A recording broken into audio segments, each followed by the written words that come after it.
Frank Miller made news lately at the time of this video's creation for an interview he made promoting his upcoming 300 prequel Xerxes. His exact words in the article were, "My stuff always represents what I'm going through. Whenever I look at any of my work, I can feel what my mindset was, and I remember who I was with at the time. When I look at Holy Terror, which I really don't do all that often, I can really feel the anger ripple out of the pages. There are places where it is bloodthirsty beyond belief. I don't want to go back and start erasing books I did. I don't want to wipe out chapters of my own biography. But I'm not capable of that book again." He also evidently expressed some regret about words he said concerning the Occupy Wall Street movement, where he called them louts, thieves, and rapists, and tirading yet again about the need to fight Muslims. In the interview, though, he admitted he wasn't thinking clearly. As evidenced by the xenophobic, racist rants he's gone on before, Frank Miller is not exactly one to mince words or hold his tongue, so I'm perfectly inclined to believe him when he says that he regrets his actions.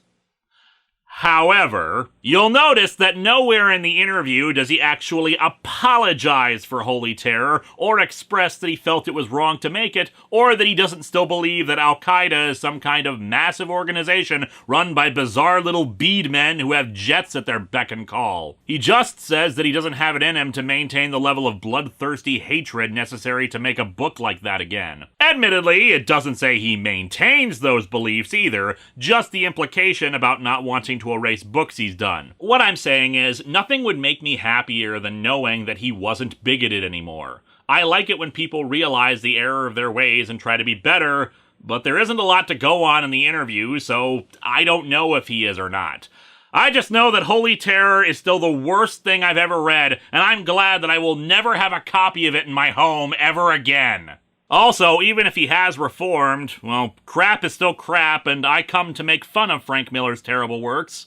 And sometimes his good stuff too, because snark is kind of the watchword around here. But let's talk about one of his bad works again. Namely, The Dark Knight Strikes Again. Once in 2009 and twice in 2010, I looked at the 3 issues that made up the sequel to one of Frank's most well-known works, and broke down everything wrong with it. The half-hearted satire, the awful artwork, the craptastic characterization, and just the general terribleness that came from that 2001 miniseries. And now we're back to that universe again with another sequel, Dark Knight 3, The Master Race. You know, Frank, if you have reformed from your racism, naming your book after Nazi stuff is not helping your case. Oh, Frank Miller, people have softened on you quite a bit the last few years. Not that the awful works you've done in the past are being reevaluated, just that Frank has noticeably kept his mouth shut since that 2018 interview where he said he was really sorry for making Holy Terror. Well, actually he didn't say that, but a lot of people seem to think he did.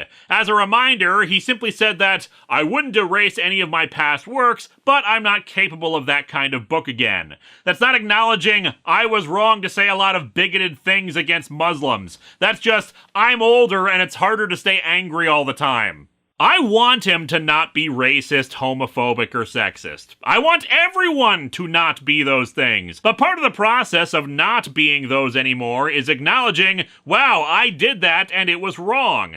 It's really not enough to just say, yeah, that was pretty bad, but whatever. If there was any remorse for his actions, then either bad journalists didn't write them down, or he refuses to say it out loud out of personal embarrassment. And frankly, I find that attitude cowardly. I've talked before about my own shames, past works of mine I'm embarrassed by, attitudes and opinions that I held that I now recognize were wrong. You go forward, you apologize, you acknowledge, and then you do better. You can't keep doing shitty things and then feel bad about yourself like that makes it okay. Still, the fact that we haven't had any new horribly offensive interviews floating around from him in the last few years is a good sign, at least, that he may not be as awful a person as he was. Pity he's still not that great a writer anymore.